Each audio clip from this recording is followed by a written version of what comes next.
Hey everyone, I've been working at the fair all day and I really need some fresh air, so I thought I'll take you for a walk and tell you about my reading history. This was started by Ashley over at Climb the Stacks and I've seen a lot of people do this. Unfortunately, I'm not in possession of the magic powers of memory, so this will be less detailed than everyone else's that I've watched. It's more of a summary of some memories I have. For starters, I cannot remember how I got into reading. Reading is just something that I think I've always done. It's always been something that we did in my family. There were always books and I've always read. I think my parents read to me, but I don't remember what. The first active memory I have of getting a book by myself is when I started high school, and we had this really dark, creepy library when I started, and it was in the basement. It was basically one room filled with books, which is kind of amazing.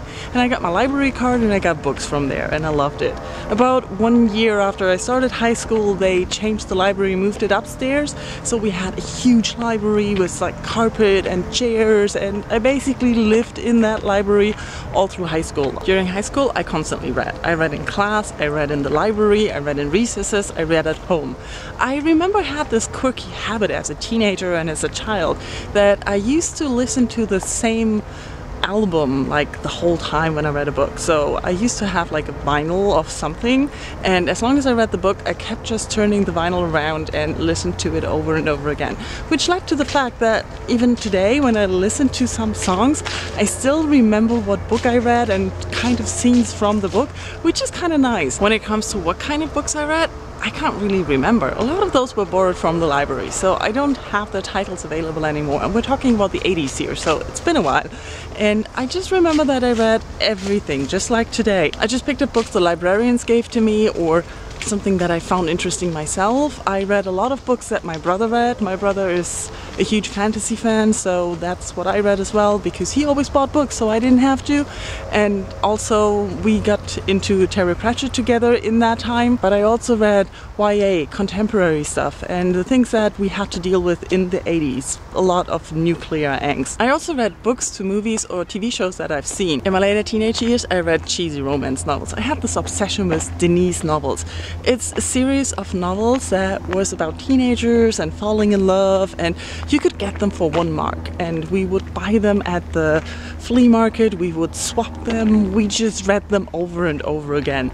There was horrible writing, horrible stories, pretty embarrassing, but that's what I read a lot. Oh, and Indiana Jones. I have one distinct memory when it comes to that. From 11th grade, when we had in German class, we were talking about what kind of books we read. And at that time, I was just reading no books during the week because I was so busy with school that I only read a book a weekend. So in class, the teacher asked, "What are you reading?" I'm like, "At the moment, I'm reading nothing."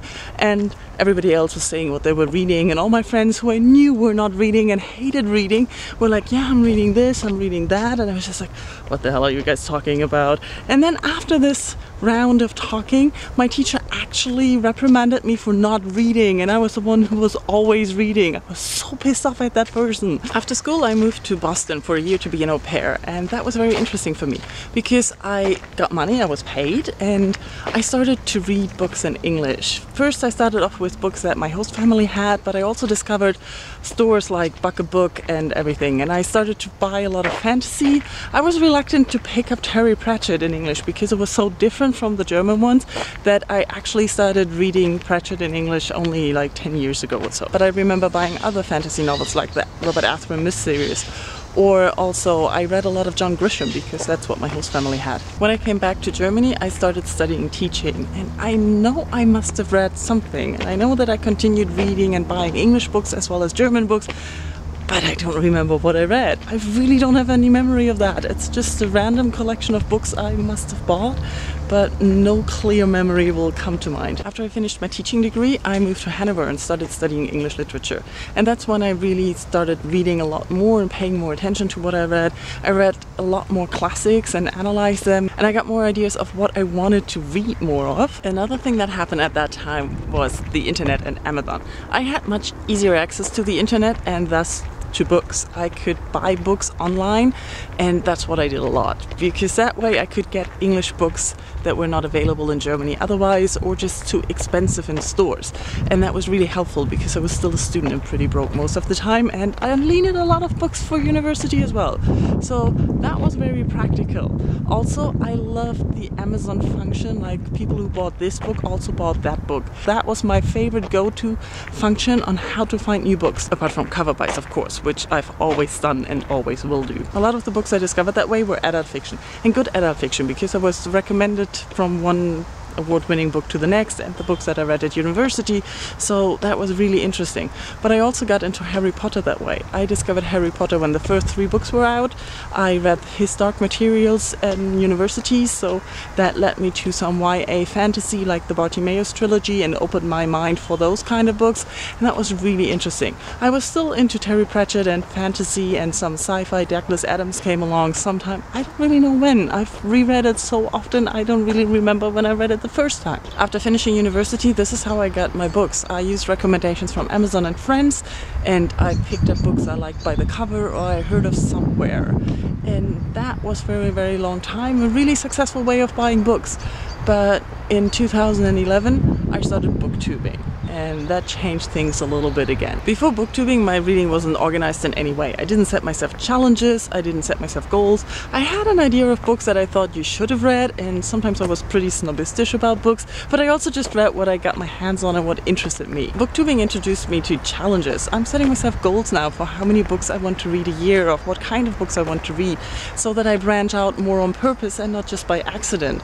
I also got introduced to a lot of new books that I wouldn't have heard of before or otherwise, and I wouldn't have had a chance to just find. Steampunk is the best example I can give for this. I had never heard of this genre before booktubing, and now I just love it. Oh dear, it's gotten pretty dark all of a sudden, so I'm almost done. Before booktubing, I think I've been a pretty eclectic reader already, sitting in a big box, but even that could have been improved by booktube, and I think I've been exposed to a lot of books now that I love that I might not have discovered without booktubing, and that's something I love about booktubing, and that's also something I love about reading, that there are always new books to discover, and that there's always some great thing to do with books and reading. One last thing, you know, I've been a big rereader all my life, and I do admit that in the recent years there have been so many new books that I wanted to read that stopped me from rereading all the books that I love, but I will always be a rereader. There's nothing better than rereading books you love. The light is almost gone now. I hope you enjoyed my reading history, and if you haven't done this yet, just do it. It's a lot of fun. It makes you think about what you read, how you read, and what changed your reading over your life. Thank you all for watching, and I'll talk to you soon. Bye bye.